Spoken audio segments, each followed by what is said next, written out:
আচ্ছা ঠিক আছে। সবাইকে নমস্কার।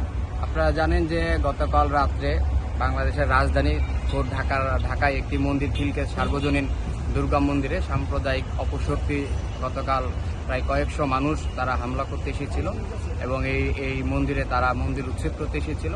সেই সময়ে আজকে তারা আমাদেরকে হুঁশিয়ারি দিয়ে গেছিল আজকে 12টার মধ্যে যাতে তারা মন্দির উচ্ছেদ করবে, এরকম একটি পরিকল্পনা তাদের ছিল।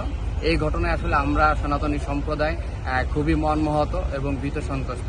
বাংলাদেশ সম্মিলিত সনাতনী জাগরণ জোট এই ঘটনার তীব্র নিন্দা ও প্রতিবাদ জানাচ্ছে।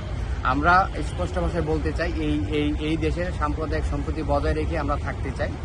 তাদের যে বক্তব্য, আজকে প্রশাসনের বক্তব্য হচ্ছে এটি একটি রেলওয়ের জমি এবং রেলওয়ের জমিতে থাকাটা আমাদের জন্য শুভকর হবে না।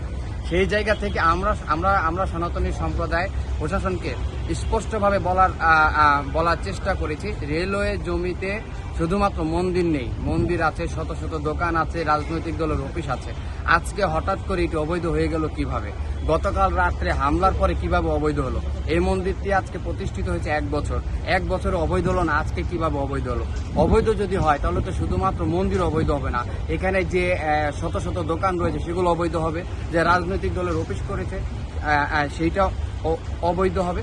সেই বক্তব্যটা আমাদের ছিল এবং আমরা সুস্পষ্ট বলেছি, যদি আপনি মন্দির উচ্ছেদ করতে চান তাহলে আপনাকে এখানকার যত অবৈধ স্থাপনা আছে সব আপনাকে উচ্ছেদ করতে হবে, শুধুমাত্র মন্দিরকে টার্গেট করে কোনো কিছু করা যাবে না।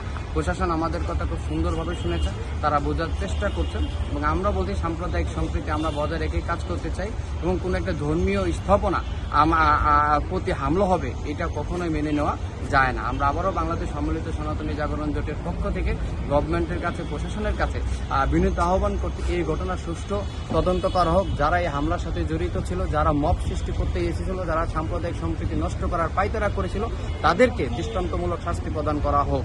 যদি অন্যথায় কোনো কিছু হয়ে থাকে তো গভর্নমেন্ট বিষয় নেবে, জমি জমার বিষয়ে কোনো মব সৃষ্টিকারীরা কখনোই আইন প্রশাসন হাতে তুলে নেবে সেটা আমরা কখনোই মানতে পারি না আমাদের জায়গা থেকে।